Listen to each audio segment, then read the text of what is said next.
На 23 апреля в Кыргызстане подтверждено 8 летальных исходов от коронавируса. Есть ли что-то общее между этими случаями? Возраст, конкретно сопутствующие заболевания?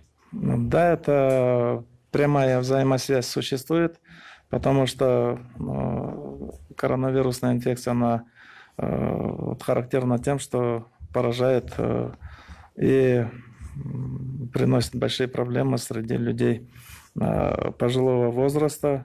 Вот поэтому у нас тоже из числа вот умерших, большинство из них люди старше 60-70 лет.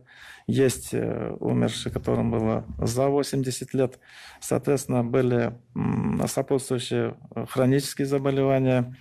И, естественно, когда в таком состоянии человек встречается с коронавирусной инфекцией, это приводит вот к таким последствиям.